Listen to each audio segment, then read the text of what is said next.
up, ladies and gentlemen? Welcome back to the Knuckle Sandwich podcast. I'm your host, Brendan Anderson. Today, I'm joined by a very special individual. Been in the fight game for, decades, it feels like at this point.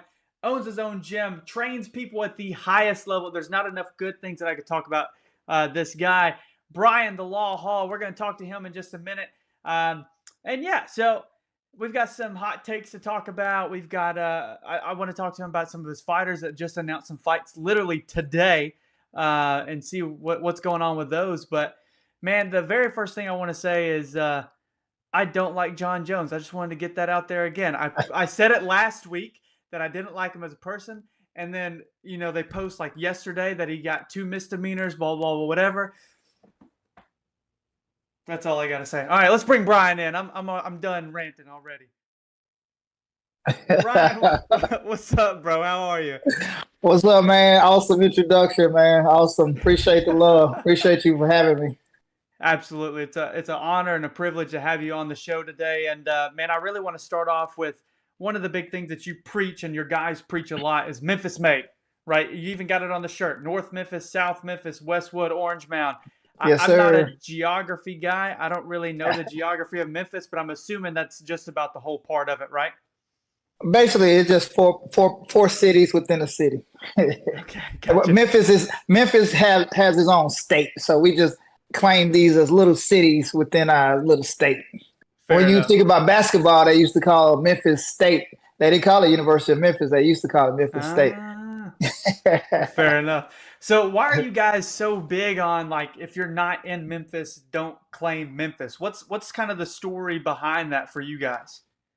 Oh wow! So this is fairly recent, I would say. We got a lot of false claimers out there. They claim they from Memphis, but they go elsewhere and use other resources. They paying everybody else. They're not bringing it back to Memphis. It's sort of like when you go to Dallas and you go to the terminal, you got to pay some kind of toll in that terminal while you visit that city. Like we just feel like that. Stop claiming Memphis if you're not actually training in Memphis. A lot of fighters like to go out of town and not train and use the Memphis resources. You got the number 170 in the world, Daddy Barlow. They basically, nobody in this area really try to come out and train with them and get better. They rather go somewhere else and get hype and pay these people to tell them how good they are. One guy that Danny just had a live on his Instagram the other day, and I joined it while I was at work. And what did he say? He was like, "Man, Rampage ain't no Memphis. Rampage ain't from Memphis." Is that how you feel too? Is Rampage Memphis made, or what's your take on that? Rampage is from Memphis. Is he Memphis made? Ask him where his coaches at. Ask him where his trainers. Who taught him anything in Memphis? Right? Jeff Mullins started him off in Memphis, right? But what did he do? He left. Just like any other music artist in Memphis, any other celebrity, any other YouTuber. We have a lot of people that come from Memphis, and they always get credit after they leave. They never support what's here when it's their time. So that's what he's talking about. I fought, and I never had Rampage come and show me a move, and things of that nature. Rampage, never came by and say, hey, Danny Barlow, you just fought for me. You was on Team Rampage. How about you come to Cali or I come to Memphis and show you some stuff I learned during my time. I trained his son, Raja, as well. And I held mitts for Raja. He trained at Bolton High School wrestling. He went to the MPD gym. So there's no reason why he shouldn't be here trying to help some up-and-coming Memphis fighters. All right, so talking about holding mitts and those kind of things, law school MMA. That's the gym, right? That is you guys. Tell me about the story of law school. When did it start? How did it start? Tell me about law school MMA. Law school MMA started basically within a gym. UFC gym, Cordova was open, and I brought law school there, and I started from scratch.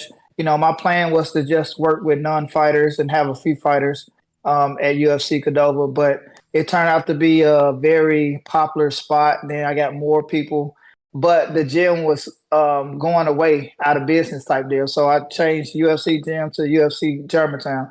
So I kept the name, I kept the people, and we just went to UFC Germantown. Then they closed during COVID. So I said, man, should I go inside another gym and have law school, or should I have my own spot? So Chef P, the owner of God Body Fitness, reached out to me. At the time, I had a pro 170 that was working out there as his strength and conditioning coach. And he said, man, it's a lot of space back here. It used to be a parking lot. It had all kind of stuff, mattresses, cars. And I said, man, let me look at it. I might do it. But when COVID happened, I had the time. Everything was shut down. So I got all the UFC Germantown equipment and Cadova, and I put it inside there. And that's how law school was created. Law school. We went whenever we interviewed Nick Davis of Up with God Body. There's nothing fancy about it, right? Like, I mean, like you said, it's literally in the back of a building. You got the mats, you got the cage in the back, but like it's effective and it works. And it shows that it's not really about the building necessarily, but more so about like the coaching that's there. And you guys are pretty high level. What are some of the highlights that you have had as law school, the gym so far? As far as the gym so far, I mean, just like you mentioned, Updog, the fact that when I first started law school MMA, it was just a private gym for ABCD fighter, and then it became popular gym, so I had to open up to the public. And when I opened up to the public, that's when I was able to get Nick on, and Nick started his Updog Jiu-Jitsu inside the building.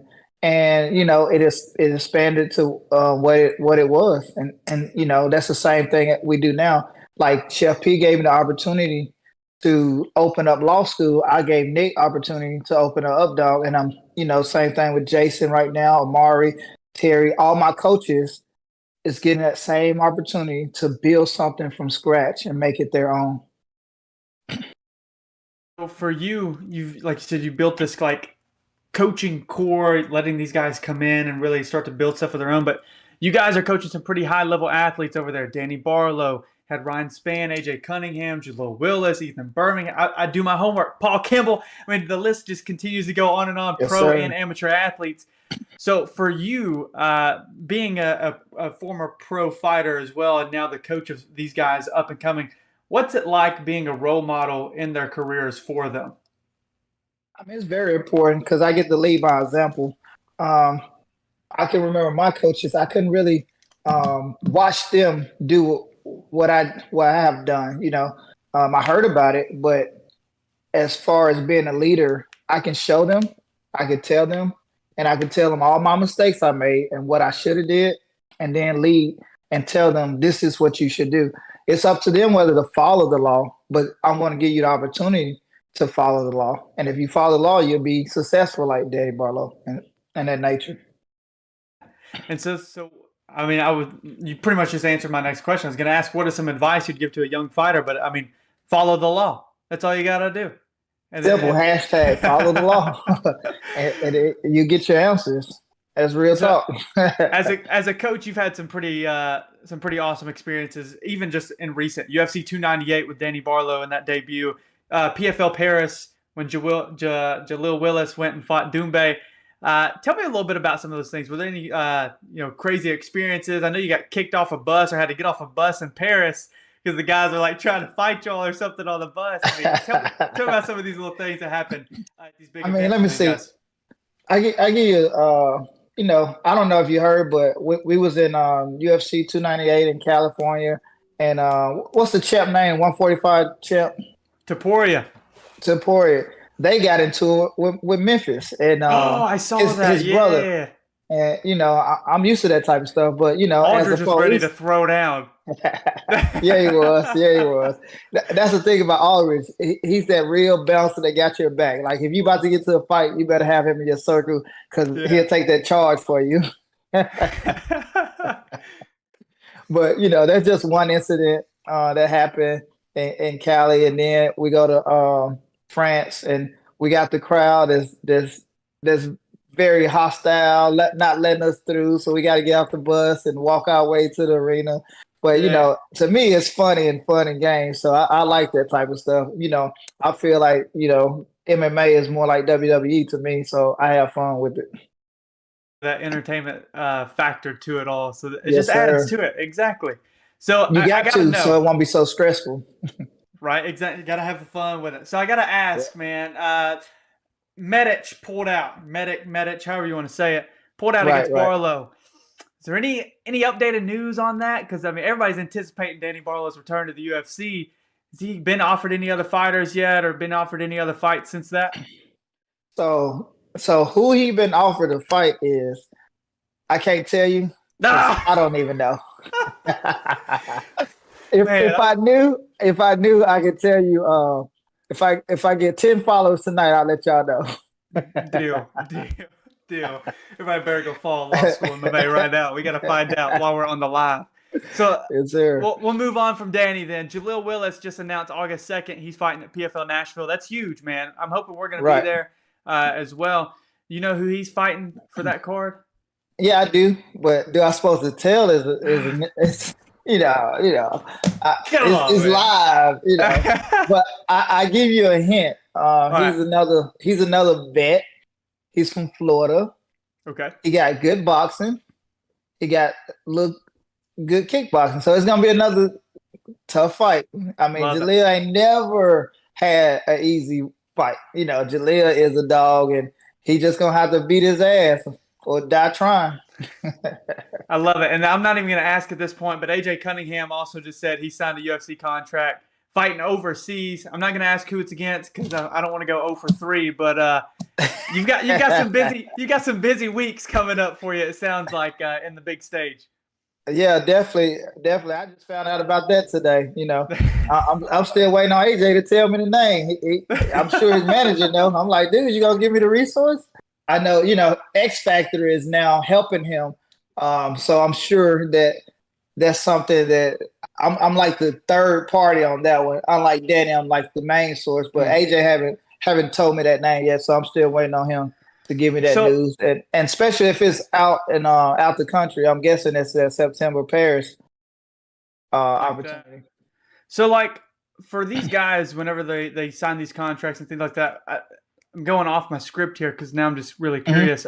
Yes.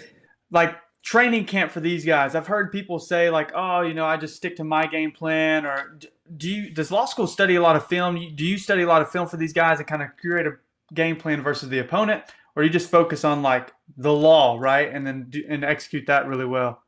Well, I study film. I watch their habits. I watch their tendencies, and I give all that to the fighter. Mm-hmm. Now it's up to the fighter to actually use that information, right? So that's when I was saying you must follow the law. I mean, if you follow the law, you'll be successful. But if you go your own pattern, I'm gonna help you the best way I can. That's how I feel about that. I want to tell you everything you should do or shouldn't do, but it's up to you because in real time and real pressure is what makes that fighter. Love it. Ladies and gentlemen, just follow the law. That's all you got to do. Follow the law. I'm ready for some hot takes with Brian Hall here. Lawton, if you're ready, let's break this stuff down, man. Let's start off hot. I am. Welcome, ladies and gentlemen. I was not on camera last stream, but we realized. Yeah, let me throw this out here real quick. This is Lawton. No. This is the man that's always behind the camera. You never see him until now. Come on. I usually try to stay hidden, but you guys were making me show my face this time. So, all right. So, Brian, we kind of gave you the rundown. We're going to go over some hot takes. You get 1 minute each. We're not going to mute your mic at a minute, but try to get like all your concise thoughts within a minute, and we'll kind of go back and forth. I'll pick who goes first, I guess. We'll make it fun. So, Deal. We'll start with Brandon because we're gonna kick it off, kind of set the mood, but our first topic, as you can see on the screen, is the new gloves. So the UFC implemented new gloves that are supposed to reduce eye pokes and have more KO ability. So that is kind of the baseline of what we're talking about. So the question is, so far, what are your thoughts on these gloves? And before we get going, I forgot we have a little screen shot of them. So this is from the UFC from a few weeks ago, actually 2 months ago now. but these are the new gloves. Supposed to help prevent eye pokes, supposed to, make KOs easier, I guess you could say. So what we're going to do is we're going to go to Brandon first. So Brandon, are you ready? Hey. All right, you got 1 minute. Let's give us your thoughts on the new UFC gloves, and your 1 minute starts right now.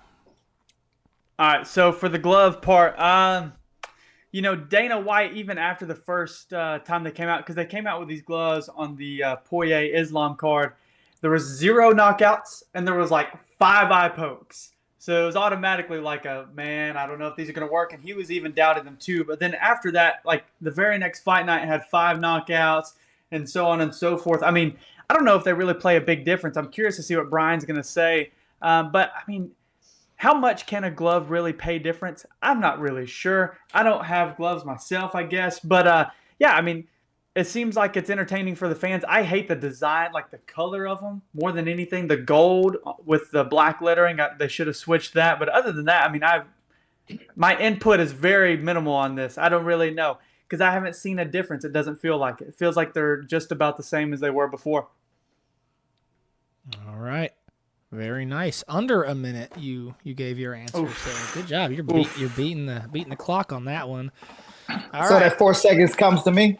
Yeah, I get this 4 seconds. You can have 1 minute and 4 seconds. We'll give you that little allotment. No, I probably don't need all that. He's like, this will be a quick one. All right, Brian, you ready for your answer?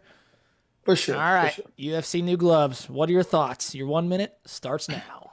All right, my thoughts on the new gloves is if you look at the photo, they have extra padding on the wrist part.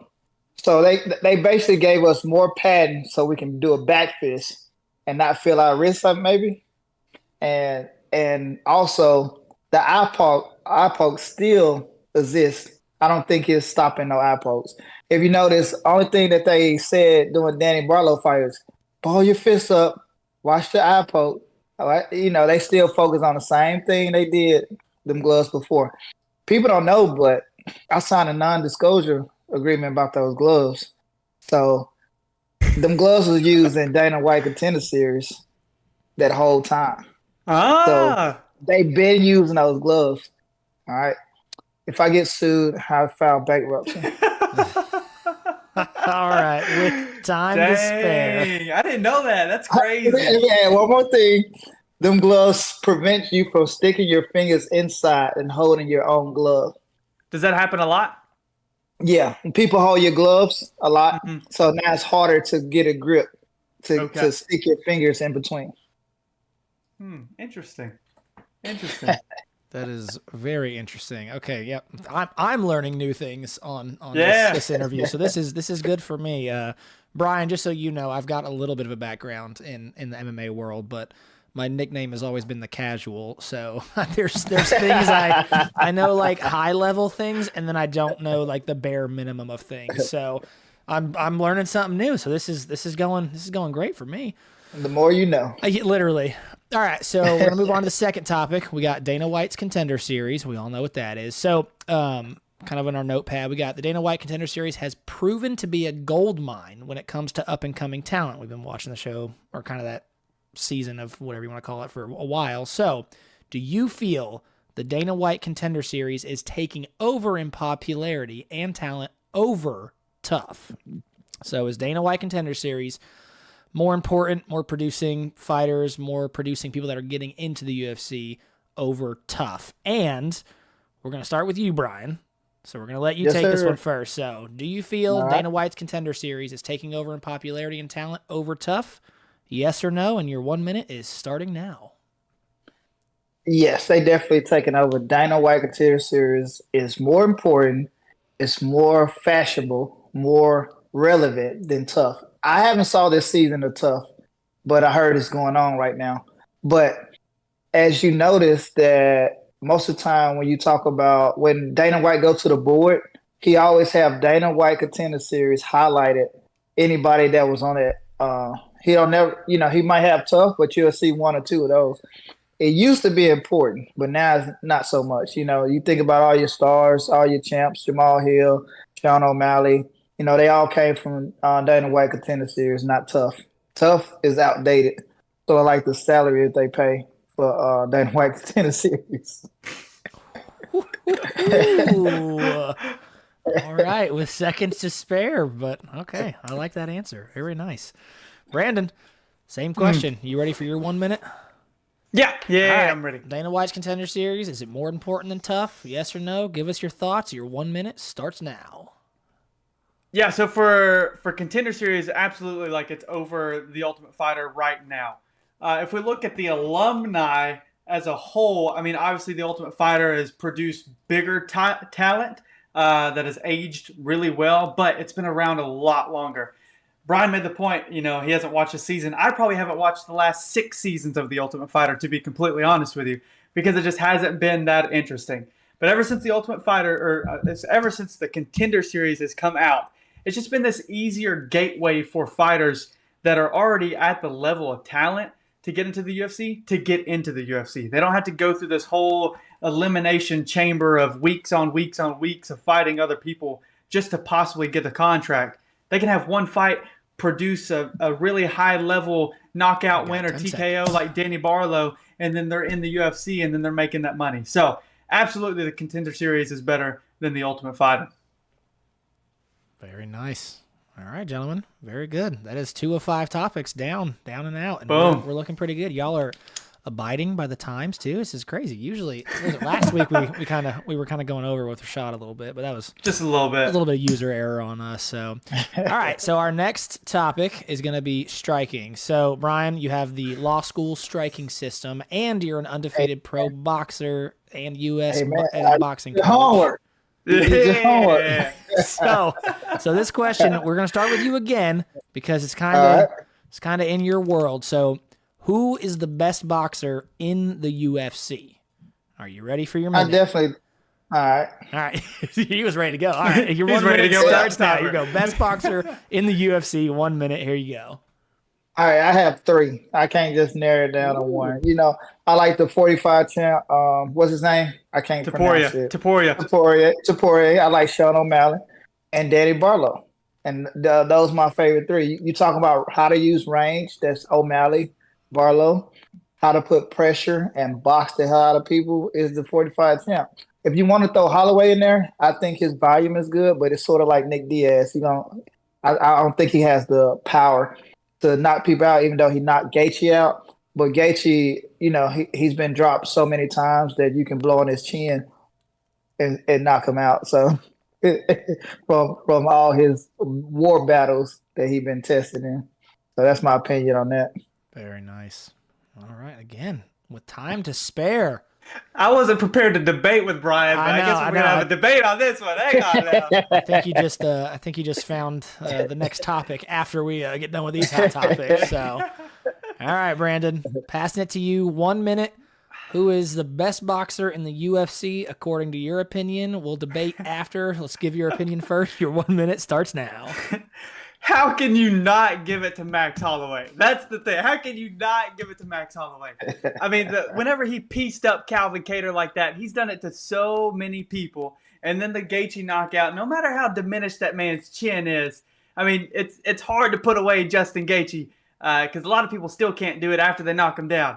We'll argue about it later. But Max Holloway has to be the best boxer in the UFC. And then after that, I could see Topuria O'Malley. And Danny Barlow, I'll throw up there too after his performance against Quinlan. But Max Holloway has to be the best boxer in the UFC. I think his head movement is top 5. Like you said, his volume, his accuracy is great. He may not have the power, but sometimes it's all about how many times can you hit a man, and then he's just going to fall due to fatigue. So I'm going Max Holloway on this all the way. We'll go to the bank on this one. All right, with time to spare again, you debated and you answered all in one. I'm too nervous to use my whole minute against Brian here, so I'm probably doing 50 seconds instead. All right, love it. All right, moving on to the next topic. We got a fight night coming up this Saturday. We're going to do a little just prediction on one of the fights on the card because we would spend an hour and a half if we just walked through every single fight on this card. So we're going to talk about Brian Kelleher versus Cody Gibson. And Brandon, we're going to let you start this one off. So I'm going to pass it to you. Okay. You got 1 minute. Let's give us your prediction on Kelleher versus Gibson this Saturday night. Your 1 minute starts now. Yeah, this one's not necessarily a tough one, but I think that Kelleher's got his work cut out for him in this fight. Cody Gibson is one of the most crafty individuals. It seems like that, isn't in the highest level necessarily, but when you look at his fight against the short little Irish guy, I mean, it was fantastic in the tough finale. And he's got a heart of gold whenever it comes to like staying in the pocket and throwing with these guys. Kelleher's lost his last 3, all in the first round. I think one of them by submission, 2 by TKO. So, I mean, he's fighting top-level talent, but, I mean, he's got a glass chin, it seems like, at this point in his career. So, and he's had difficulty against strikers. I think with the long range, the craftiness of Cody Gibson, he takes it and probably wins it in the first or second round. He gets the finish. Wow. Time to spare and a first, second round finish prediction. Okay. I'm putting money on FanDuel on that one. Yeah, apparently you need to be if you're that confident. Goodness. All right, Brian, we're passing it to you. 1 minute, same question. What is your prediction for this weekend against Brian Kelleher and Cody Gibson? Your 1 minute starts now. Give us your thoughts. All right, I'm definitely going to pick Cody Gibson on this one. I noticed that Kelleher lost 3 in a row, and Cody has, he's 1-5 in the UFC. I believe both of them is loser leave town fight. So Brian gonna come out there a little bit aggressive, and I think Cody is very durable. I don't think he ever lost a fight by getting finished, and Brian is known for finishing fights. Therefore, I believe Cody will submit him probably in a second or third round. That's what I believe. Dang. Almost 30 seconds to spare. You didn't need the full minute. You got your point across there. I like it. Yeah. When he texts me this, I'm saving for that debate. When he texted me this morning, it was like, "Hey, I can't predict the main event. We got to pick another fight." Then he sent me that one, so I was like, "All right, he knows exactly who he wants in this one. It ain't gonna take long." Yeah, Cody, a tough vet. When I tried out for the Ultimate Fight Show, I met him, and he's a good guy. And I sent you the video when they was calling our names. And they called his name first, and then they called my name second to go to the next round for the interviews. I guess my story wasn't as good as his, and that's why he made it over me. So what was that like? We're going to take a little break from these hot takes real quick. What was that like? Like when you went into the interview section, what were they looking for? Man, I don't know what they was looking for, but I was like drunk. So it wasn't. Man, I went in an interview. You know how you try to do something to get loose? I don't drink. And I had a friend of mine from Cali, Jeremiah. He had some some red hot, whatever that red hot. The fireball stuff. Fireball. Yes. Yes. I had a couple of shots of that. I probably came in there slurring. They probably thought I was a hothead. I had so much stuff going on, right? But I didn't know what to talk about. I should have talked about other stuff. I probably talked about Rampage. I don't know what I was talking about. Me and Rampage go way back. I know, something like that. Yeah. All right, gentlemen. I thought it's who you know, not what you know. Fair enough. All right, Brian, we got one more topic, and this is actually not a debate, not a timed thing. This is something that Brandon, on all these interviews, whether it's in person or over the stream, we ask you. So, your Mount Rushmore, it's got 4 heads. So, who are your top 4 greatest of all-time fighters? Doesn't have to be UFC. Usually it is, but your top 4 greatest fighters of all time. All right. Who you got? I know he's not going to like all 4 of them, but I'm going to start with Mighty Mouse. I'm going to name my second. I'm not going to put him in order. I'm not even going to put him in order. Let's go Mighty Mouse, John Jones. Man. Them 2 easy. Anderson Silva and GSP. That's who I would say my top GOAT. But I believe 2 out of 4 is debatable, but I don't think John Jones and Mighty Mouse should be debatable. Brandon. Anderson Silva and GSP weren't on that. who's the other? If those are the two debatable ones, and who else could it be? I mean, I could put Jose Aldo on there. Yeah. I could put Fedor on there. That's true. See, I always forget about Fedor, to be honest, because like every time I think of greatest of all time, I think UFC, this, that, the other. But like, I mean, he ran everywhere that he was. You know what I mean? And like, the heavyweight division revolved around Fedor. Right. Even whenever he wasn't in the UFC, it was just like that was the guy that everybody was trying to surpass. And not only that, UFC bought Pride because they thought they was going to get Fedor contract, and they didn't know. They just bought a bunch of DVDs. They bought rights to DVDs. That's how fool they were. They thought they was going to get Fedor. They ended up getting a good deal out of it, though. Yeah, they got some old heads, Rampage, Dan Henderson. Yeah. You know. Antonio Nogueira and all them guys. Yeah. Shogun. Yeah. All right, Brian. Yep. I appreciate your time, bro. The floor is yours now. I always give the chance for you to give shout-outs to anybody that you want to give shout-outs to or anything like that. So take a couple minutes. Floor is yours. Give your shout-outs out. First off, I'd like to thank everybody to support me and Law School MMA. Thank my coaches, Jason, Amari, Terry, AO, Gator that's been helping recently, Adam Denton that just joined on. I just built a program that's better the last 2 months than it has been in years. And I want to just thank, everybody for being part of that. Thank you for giving me this opportunity, this platform to speak my mind, to talk about stuff like this. A lot of times I get passed over and, lately I haven't been. So it's just showing that in time when you put the work in, it pays off. So I'd like to say that. We appreciate you being on, man. Like I said, I know you're a pioneer of the sport. You've been around for decades. And, man, I'm excited to see what law school does on the big stages, on the little stages. You've got amateur guys fighting on Attitude MMA's card coming up in August that I've been looking at. And then, of course, you've got Barlow, Willis, AJ, Kimball, Birmingham, all those guys too. So excited to see what law school's got in the future. Excited to see what you bring to the table as well. And you're always welcome on the Knuckle Sandwich podcast, bro, anytime.